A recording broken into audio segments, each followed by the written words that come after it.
नमस्कार दोस्तों, आज की इस वीडियो में हम जानेंगे ऑटो ट्रांसफार्मर के बारे में। ऑटो ट्रांसफार्मर क्या होते हैं और इनका हम कंस्ट्रक्शन समझेंगे, वर्किंग को समझेंगे, इसका एडवांटेज क्या है और डिसएडवांटेज क्या है, इफ़िशियंसी या जितनी भी इससे जुड़ी सारी चीज़ इस वीडियो में कवर करेंगे।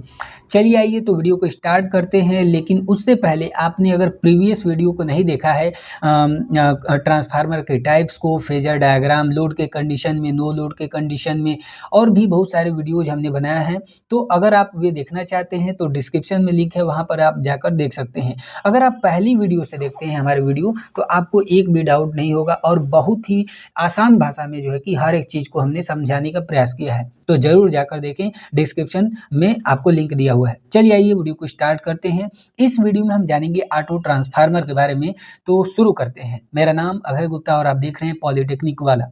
सबसे पहले हम बात करेंगे ऑटो ट्रांसफार्मर क्या होता है।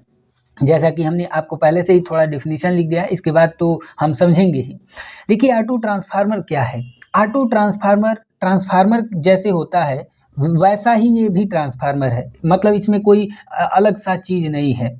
जैसे आपने ट्रांसफार्मर अब तक पढ़ते हैं कि ट्रांसफार्मर क्या होते हैं। ट्रांसफार्मर एक इलेक्ट्रिकल डिवाइस होते हैं या स्टैटिक डिवाइस होते हैं जो पावर को ट्रांसफ़र करते हैं। सेम यही चीज़ है, लेकिन इसके अंदर कुछ ऐसी खासियत है जिसकी वजह से हम यहाँ पे पढ़ रहे हैं इसको। तो आइए समझते हैं। देखिए ऑटो ट्रांसफार्मर क्या होते हैं, तो ऑटो ट्रांसफार्मर एक इलेक्ट्रिकल ट्रांसफार्मर होता है, ठीक है, जिसमें केवल एक वाइंडिंग होती है। अब ये क्या हो गया, जबकि हम आपको जितनी वीडियो इससे पहले बताए हैं सब में कहें कि भैया उसमें क्या होती है, दो वाइंडिंग होती है, एक प्राइमरी वाइंडिंग होती है, एक सेकेंडरी वाइंडिंग होती है। इसमें सिर्फ एक ही वाइंडिंग होती है, सिंगल वाइंडिंग होती है, और वही प्राइमरी का काम करती है और सेकेंडरी का भी काम करती है। अब एक ही वाइंडिंग है तो इनपुट भी और आउटपुट दोनों तो एक ही से कनेक्टेड होगा, यानी सिंगल वाइंडिंग से ही इनपुट भी कनेक्टेड होता है और आउटपुट भी कनेक्टेड होता है। यानी कुल मिला जुला कर हम ये कह सकते हैं कि ऑटो ट्रांसफार्मर क्या होते हैं। ऑटो ट्रांसफार्मर एक इलेक्ट्रिकल ट्रांसफार्मर होते हैं जिसमें केवल एक सिंगल वाइंडिंग होती है जो प्राइमरी की तरह और सेकेंडरी की तरह दोनों की तरह कार्य करती है। और ऑटो ट्रांसफार्मर में इनपुट और आउटपुट वही एकमात्र सिंगल वाइंडिंग से ही क्या होते हैं, शेयर्ड होते हैं, उसे कनेक्टेड होते हैं। आइए इसके डायग्राम को समझते हैं, लेकिन उससे पहले ये समझते हैं कि ऑटो ट्रांसफार्मर की आवश्यकता क्यों है। हमारा जो नॉर्मल जो ऑर्डिनरी ट्रांसफार्मर होता है जिसमें दो वाइंडिंग होती है, प्राइमरी वाइंडिंग, सेकेंडरी वाइंडिंग, तो उससे तो काम हो जाता, लेकिन हम ऑटो ट्रांसफार्मर ही को पढ़ रहे हैं, तो थोड़ा इसके एडवांटेज को समझ लेते हैं सबसे पहले। इसके बाद फाइनल तो एडवांटेज समझेंगे ही, तो यहाँ पे थोड़ा सा हम देख लेते हैं इसका क्या एडवांटेज है। तो हमारा टॉपिक होगा थोड़ा advantages of auto transformer, short में लिख दे रहे हैं, ठीक है, over normal two winding transformer.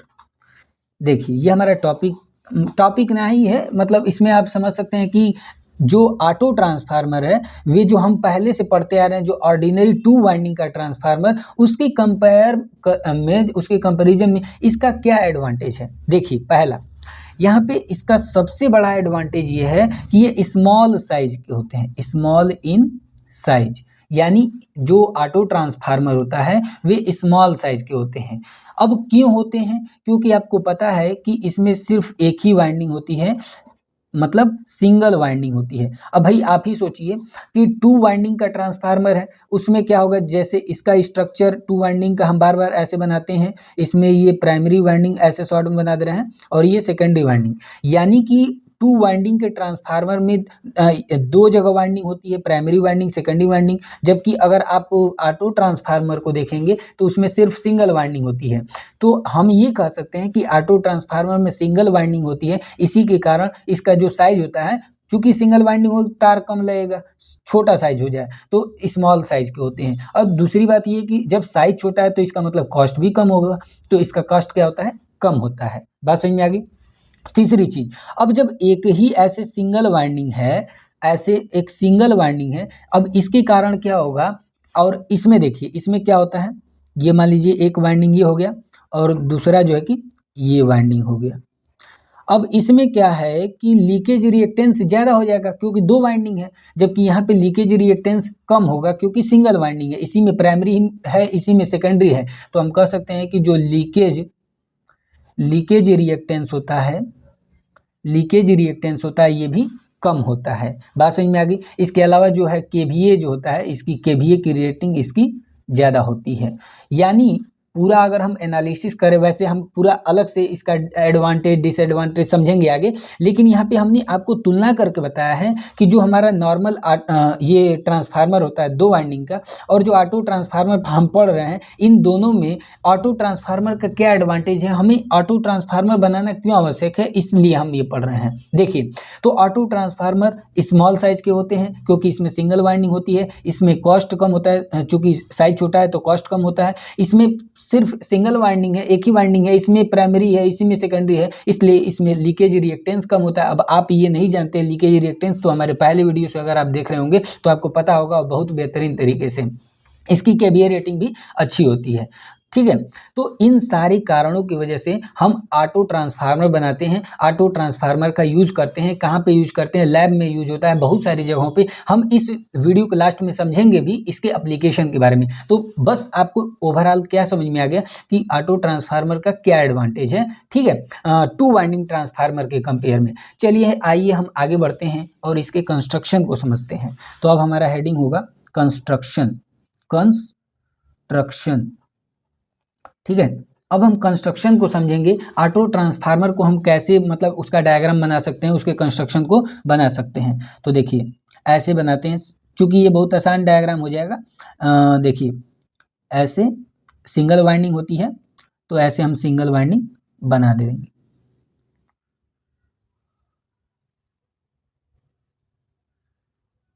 देखिए ये हमारा बन गया, जो है यहाँ पे ये सिंगल वाइंडिंग बन गई, और यहाँ पे ये जो है कॉमन होता है, मतलब ये जो प्राइमरी वाइंडिंग है और सेकेंडरी वाइंडिंग, इन दोनों का एक कॉमन टर्मिनल होता है, और यहाँ से एक कनेक्टेड होता है ये प्राइमरी का, और यहाँ पे टैपिंग की होती है बहुत सारी, ऐसे टैपिंग की होती है। अभी हम बता रहे हैं इसका मतलब क्या है, ऐसे टैपिंग की होती है। ठीक है, और ये हो गया हमारा सेकेंडरी टर्मिनल।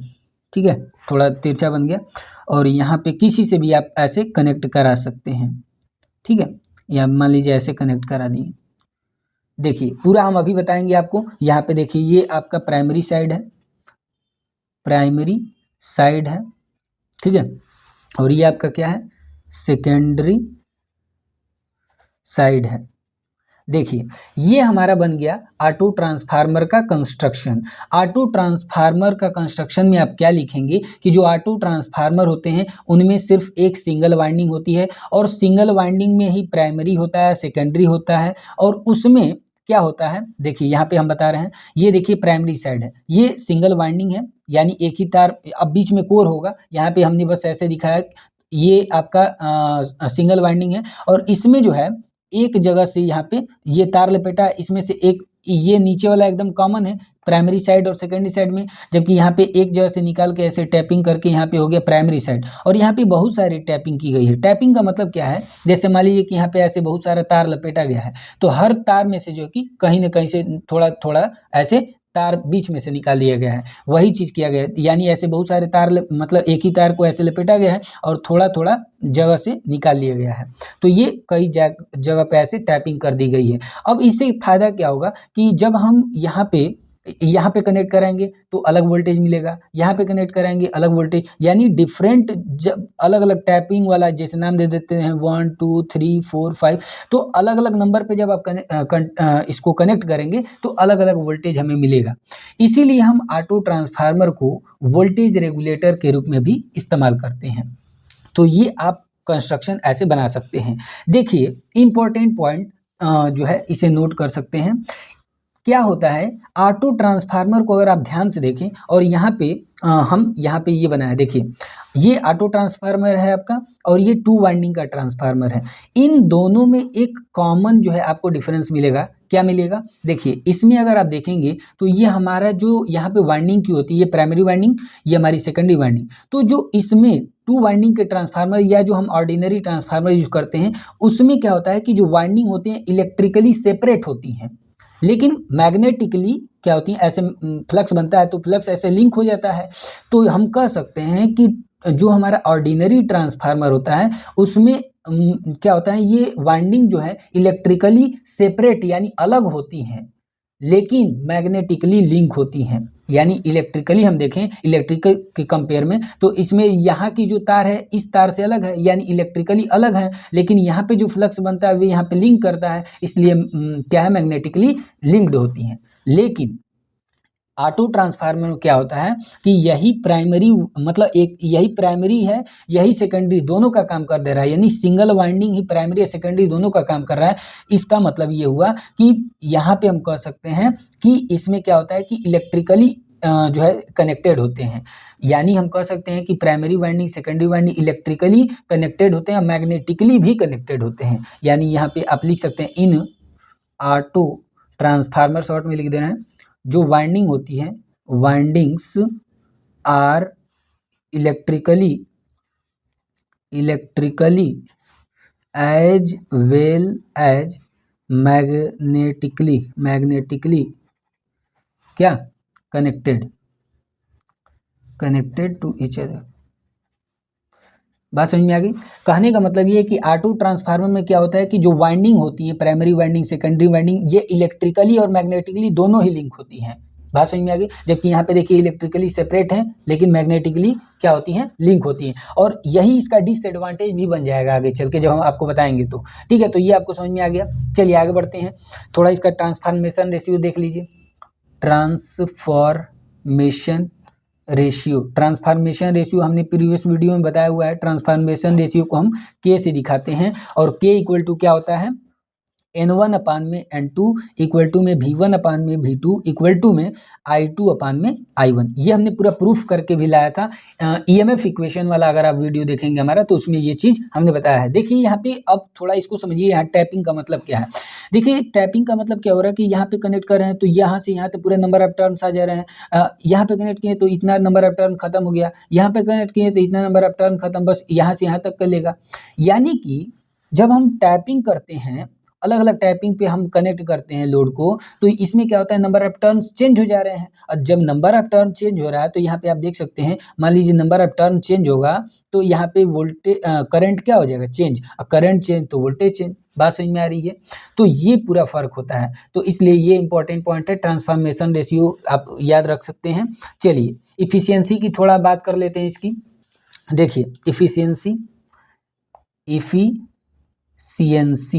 इफिशियंसी क्या होता है इसका, तो आप जानते हैं इफिशियंसी इक्वल टू होता है आउटपुट पावर। ट्रांसफार्मर का इफिशियंसी क्या होता है, आउटपुट पावर अपान में इनपुट पावर।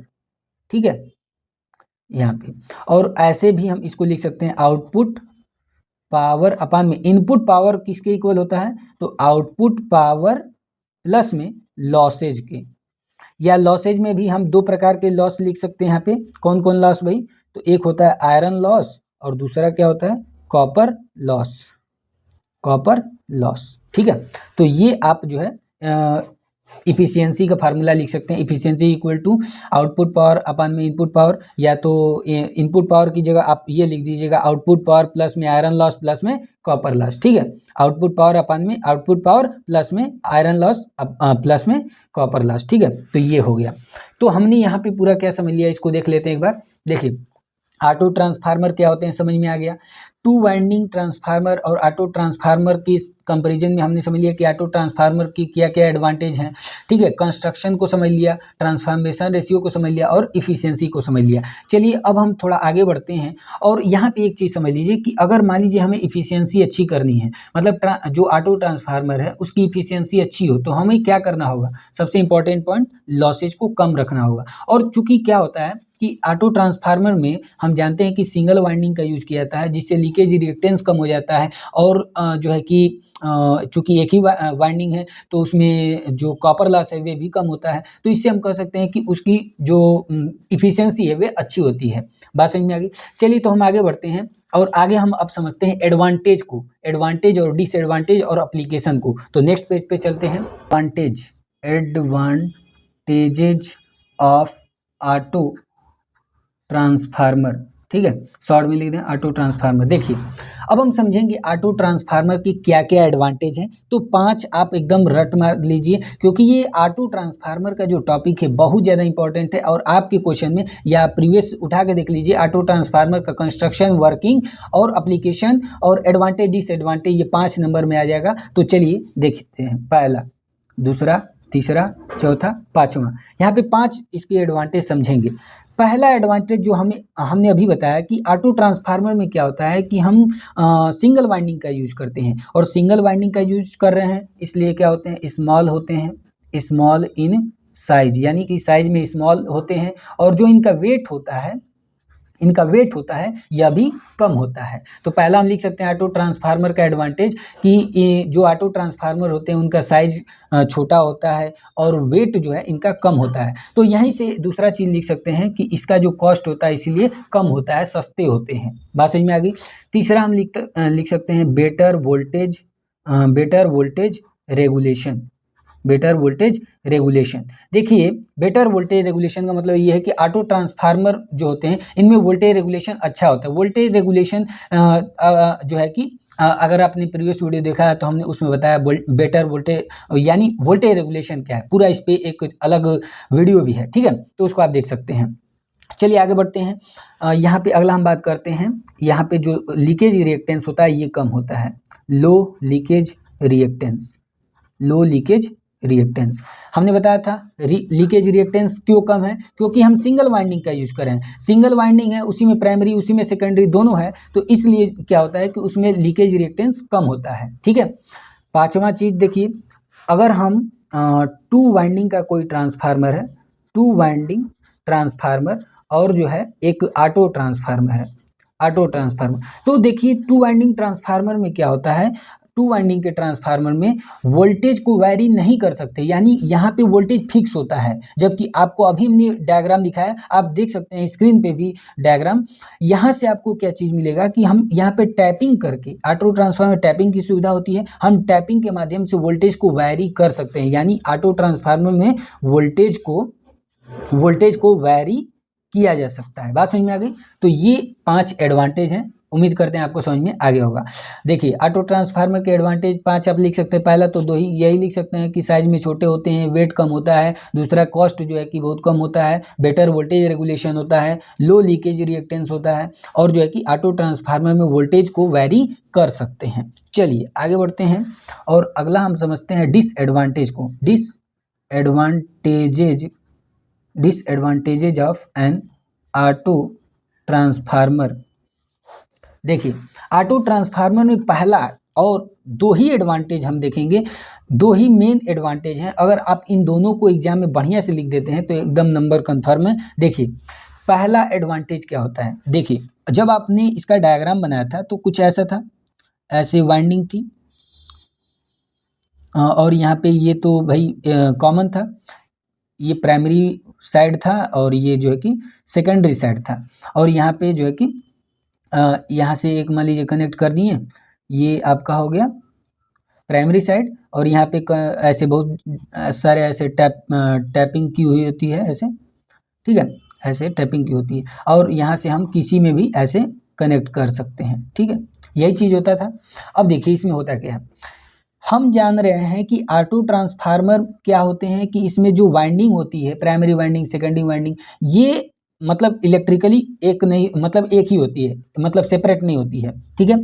अब इससे क्या होगा कि अगर मान लीजिए सेकेंडरी साइड जल जाए, अगर सेकेंडरी साइड ऑटो ट्रांसफार्मर का ब्रेक हो जाए यानी वाइंडिंग ब्रेक हो जाए, तो इससे क्या होगा, प्राइमरी पे जो वोल्टेज होगा, जैसे मान लीजिए कि हमने एक पहले एग्जांपल समझिए, जैसे मान लीजिए एक 2 वाइंडिंग ट्रांसफार्मर है और एक जो कि ऑटो ट्रांसफार्मर, ये क्या है, एक नॉर्मल ट्रांसफार्मर है और ये हमारा क्या है, ऑटो ट्रांसफार्मर, ध्यान से समझिए, ये हमारा ट्रांसफार्मर है, ये हमारा ऑटो ट्रांसफार्मर है। मान लेते हैं कि इसमें हमने ऐसा ट्रांसफार्मर लिया जो 220 वोल्ट को किस में कन्वर्ट कर रहा है, 30 वोल्ट में कन्वर्ट कर रहा है, और यहाँ पे भी हमने वही ट्रांसफार्मर लिया 220 वोल्ट को कन्वर्ट करने वाला 30 वोल्ट में। बात समझ आ गया, हमने दोनों ट्रांसफार्मर को ले लिया।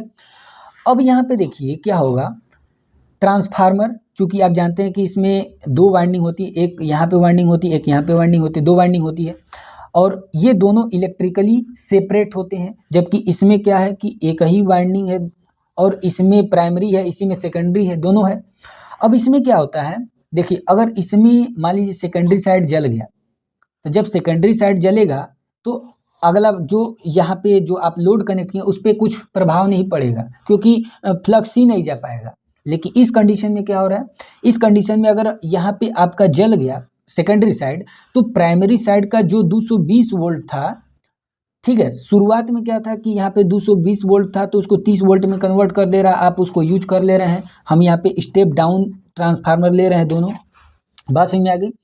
लेकिन अगर मान लीजिए कि सेकेंडरी साइड जल गया तो 220 वोल्ट था, और यहाँ पे जल गया तो 220 वोल्ट पूरा आ जाएगा सेकेंडरी साइड पे, और हमने तो जो लोड कनेक्ट किया है वो सिर्फ 30 वोल्ट को सहने के लिए है। तो यानी कि इस कंडीशन में क्या होगा कि हमारा जो अप्लायंस या जो लोड कनेक्ट किए हैं वे जल जाएगा। यानी पहला आप डिसएडवांटेज में लिखेंगे कि ऑटो ट्रांसफार्मर का सबसे बड़ा डिसएडवांटेज ये है कि इसके सेकेंडरी साइड यानी कि अगर वाइंडिंग जल जाती है, वाइंडिंग ब्रेक हो जाती है, तो उस कंडीशन में क्या होगा कि जो हमारा, सॉरी फॉर दिस, थोड़ा डिस्टर्बेंस हो गया। देखिए कहने का मतलब यह है कि अब यहाँ पे जो, तो हमने 220 वोल्ट दिया था, सेकेंडरी साइड अगर मान लीजिए ब्रेक कर जाए तो पूरा 220 वोल्ट यहाँ पे आ जाएगा, और इससे क्या होगा कि पूरा हमारा जो लोड है वो खराब हो सकता है, उस पर प्रभाव पड़ेगा, खराब हो जाएगा। बात समझ में आ गई। दूसरा समझते हैं, दूसरा ये है कि अब यहीं से बनेगा, देखिए ये हमने एक ट्रांसफार्मर ले लिया जो ऑर्डिनरी होता है जिसमें दो वाइंडिंग होती है, ये ऑटो ट्रांसफार्मर ले लिया, दोनों क्या कर रहे हैं 220 वोल्ट को 30 वोल्ट में कन्वर्ट कर रहे हैं, ठीक है। अब यहाँ पे अगर आप यहाँ पे छुएंगे, जैसे मान लीजिए ये जो ट्रांसफार्मर है इसमें दो ऐसे तार निकले होंगे सेकेंडरी साइड में, और यहाँ पे भी ऐसे दो तार निकले होंगे सेकेंडरी साइड में। अगर हम यहाँ पे टच करेंगे तो हमें शॉक नहीं लगेगा, इलेक्ट्रिक शॉक नहीं लगेगा। जबकि अगर आप ऑटो ट्रांसफार्मर के सेकेंडरी साइड को टच करते हैं तो वहाँ पे आपको इलेक्ट्रिक शॉक लग सकता है। कारण क्या है, क्योंकि आप देखेंगे जब ऑर्डिनरी ट्रांसफार्मर में तो इसमें दो वाइंडिंग होती है, और ये जो दोनों वाइंडिंग होती है इलेक्ट्रिकली सेपरेट होती है, जबकि यहाँ पे इलेक्ट्रिकली कनेक्टेड है। यानी कि इसमें क्या होगा कि प्राइमरी वाइंडिंग और सेकेंडरी वाइंडिंग दोनों इलेक्ट्रिकली कनेक्टेड हैं। अगर यहाँ पे टच करेंगे तो हमें शॉक लग सकता है, जबकि यहाँ पे नहीं लगेगा, क्योंकि इस ट्रांसफार्मर में ये इलेक्ट्रिकली कनेक्टेड नहीं है, इलेक्ट्रिकली सेपरेट है। इसलिए जो है कि दूसरा हम यहाँ पे लिख सकते हैं कि ऑटो ट्रांसफार्मर में जो सेकेंडरी साइड होता है, ये सेकेंडरी साइड ये इलेक्ट्रिकली सेपरेट नहीं होता है, इलेक्ट्रिकली आइसोलेट नहीं होता है, ठीक है। इसलिए जब मान लीजिए सेकेंडरी साइड को हम टच करते हैं तो हमें इलेक्ट्रिक शॉक महसूस होता है। बात समझ में आ गई। तो ये सारी बातें थी। चलिए, तो उम्मीद करते हैं ये सारी जानकारी आपको डिसएडवांटेज के रूप में भी समझ में आ गई होगी। अगला इंपॉर्टेंट टॉपिक हम समझ लेते हैं, applications of N auto transformer, ठीक है। ऑटो ट्रांसफार्मर के एप्लीकेशन को समझ लेते हैं। देखिए पहला एप्लीकेशन क्या है, देखिए पहला एप्लीकेशन है स्टार्टर के रूप में, एज स्टार्टर। किसका भाई, स्टार्टर के रूप में हम इस्तेमाल करते हैं। किस चीज़ को स्टार्ट करने के लिए, तो ये पहला है इंडक्शन मोटर, यानी इंडक्शन मोटर को स्टार्ट करने के लिए स्टार्टर का यूज करते हैं। और एक होता है सिंक्रोनस मोटर, ठीक है, सिंक्रोनस मोटर को स्टार्ट करने के लिए और इंडक्शन मोटर को स्टार्ट करने के लिए हम स्टार्टर के रूप में ऑटो ट्रांसफार्मर का यूज करते हैं। जब आप लैब में जाएंगे तो वहाँ पे आपको ऑटो ट्रांसफार्मर देखने को मिलेगा। वे ऑटो ट्रांसफार्मर का काम क्या है हमने पूरा पढ़ लिया, तो इसका कहीं ना कहीं यूज हमें जानना पड़ेगा। तो इंडक्शन मोटर है या तो सिंक्रोनस मोटर है, इन दोनों को स्टार्ट करने के लिए ऑटो ट्रांसफार्मर का यूज किया जाता है। इसके अलावा वोल्टेज रेगुलेटर के रूप में इसको इस्तेमाल किया जाता है, वोल्टेज रेगुलेटर। कैसे वोल्टेज रेगुलेटर, क्योंकि हमने बताया है कि इसमें क्या होता है, सेकेंडरी साइड में ऐसे टैपिंग की होती है और हम अलग अलग टैपिंग पे जो है कि कनेक्ट करा के हम अलग अलग वोल्टेज, वेरिएबल वोल्टेज को प्राप्त कर सकते हैं, इसीलिए इसे वोल्टेज रेगुलेटर के रूप में इस्तेमाल करते हैं। तीसरा, इसका लैब में इस्तेमाल होता है वोल्टेज को ही वेरिएबल वोल्टेज प्राप्त करने के लिए, अलग अलग वोल्टेज प्राप्त करने के लिए, ठीक है। और यहाँ पे चौथा, पावर डिस्ट्रीब्यूशन में इसका इस्तेमाल किया जाता है, पावर डिस्ट्रीब्यूशन में इसका इस्तेमाल किया जाता है, रेलवे में इसका इस्तेमाल किया जाता है, ठीक है, रेलवे में इसका इस्तेमाल किया जाता है, और ऑडियो सिस्टम में इसका इस्तेमाल किया जाता है। यानी कुल मिला जुला के हम ये कह सकते हैं कि इसके बहुत सारे एप्लीकेशन हैं और खासकर आपको इसको ये वाला एप्लीकेशन बहुत ज़्यादा इंपॉर्टेंट है और हमारे लैब में जो है कि ऑटो ट्रांसफार्मर का बहुत ज़्यादा जो है कि यूज किया जाता है। तो आप उम्मीद करते हैं ये सारी जानकारी आपको समझ में आ गई होगी। तो अगर आपको वीडियो अच्छा लगा तो शेयर जरूर करें अपने जो भी फ्रेंड्स हैं। अगली वीडियो मिलते हैं एक नए टॉपिक के साथ। धन्यवाद। वंदे मातरम।